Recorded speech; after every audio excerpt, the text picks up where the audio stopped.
Most people believe that saving money will make them safe. But no one tells you this.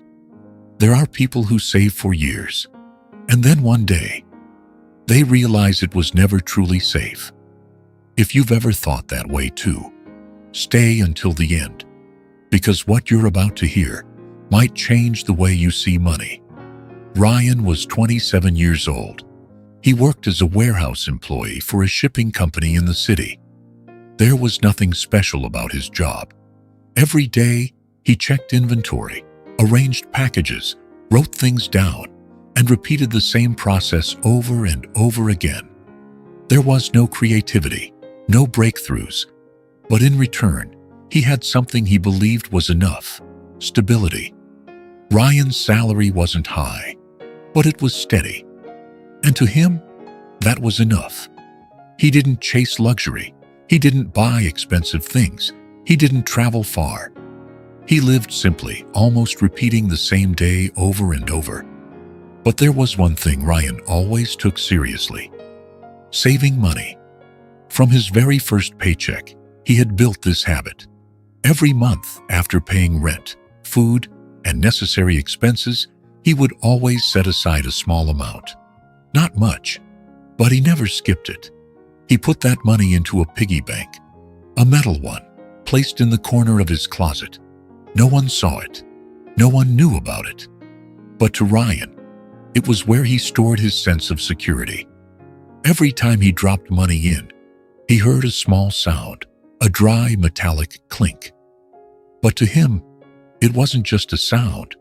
It felt like confirmation that he was doing the right thing, that he was moving forward, even if very slowly. Ryan's friends were different. They spent money. They went out on weekends. They bought things they liked. Sometimes they invited Ryan along, and he always refused. "I'm saving," he would say. "The future matters more." They didn't argue, but sometimes they looked at him with a bit of confusion. Year after year, the piggy bank grew heavier. Ryan never opened it. He never counted. Sometimes he just picked it up, feeling the weight in his hands. To him, that was his bottom. A place he believed that no matter what happened, he would never fall too far. A sense of safety he had built with his own discipline. And then one day, everything changed.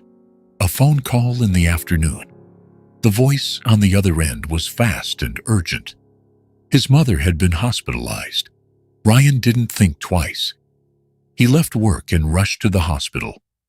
Long hallways, cold white lights, the smell of disinfectant. Everything felt unfamiliar. The doctor explained his mother's condition, not life-threatening, but it needed immediate treatment. Then came the number. Ryan didn't react right away. He just nodded. But inside his mind, everything began to feel heavy. That night, he returned home. The room was the same as always. Everything was still in its place. But the feeling was different. He opened the closet, took out the piggy bank, sat down, and for the first time in years, he smashed it open. Coins fell onto the floor, rolling in different directions. Some hit the table legs, some stopped under the light. Ryan sat there, leaning down, picking them up one by one. He counted, slowly. All those months of discipline, all the times he said no, all the things he didn't buy, everything was right there. And then he realized something. It was just enough. Not more, not less, just enough. The next day, the money was almost completely gone. Hospital bills, medication, extra costs. Everything happened faster than he expected. The piggy bank was now empty, so light he could barely feel it in his hands. Ryan sat there, staring at it for a long time. All those years, just to end up back at the beginning? And then, another thought came. Prices had changed. Things he could have bought before, with that amount of money, were no longer the same. The money he had kept had lost value over time. Ryan didn't lose money because he spent it. He lost money because he let it sit still. For the first time, he asked himself, "Did I misunderstand money?" In the days that followed, Ryan went back to work. Everything looked the same, but the way he saw things had changed. One afternoon, as he stood in front of his house, he noticed his neighbor, Marcus, a middle-aged man. Nothing remarkable, not obviously rich, but in front of his house, there were always people coming and going. At first, Ryan didn't pay attention, but this time, he watched longer. A couple arrived. They talked to Marcus. Then they received the keys to a small pickup truck. They thanked him and drove away. The next day, someone else came, this time to rent a lawnmower. Then, another person came, borrowing a set of tools. Ryan started paying attention.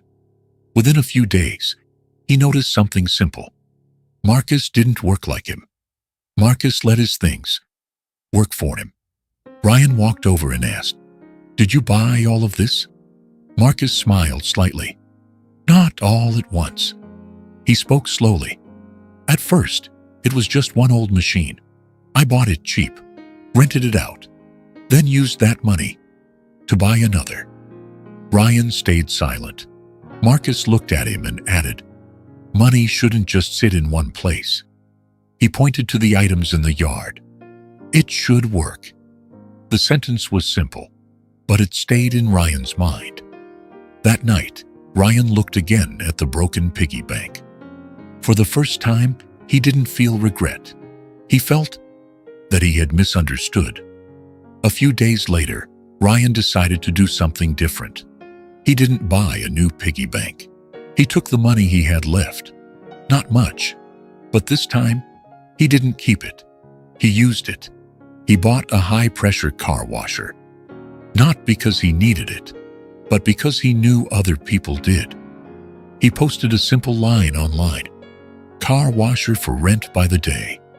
At first, nothing happened. No one asked. No one cared. Ryan began to doubt, but he didn't stop. A week later, someone sent him a message. One rental, not much money. But it was the first time Ryan saw money come back. From the money he had spent. The feeling was different. Not like saving. Not like holding on to it. It was movement. Ryan kept going. He saved a little more. Bought another piece of equipment, a used lawnmower. Then, a set of tools. After that, he invited a friend to invest with him. The two of them started expanding, slowly but steadily. People came to rent. People recommended him to others. A stream of income began to form. 1 year later, Ryan looked back. He wasn't rich. There was no dramatic breakthrough. But there was a clear difference. If the same thing happened again, he wouldn't be starting from zero. Because his money was no longer sitting inside a piggy bank. It was out there, working, creating value. And that was when Ryan understood.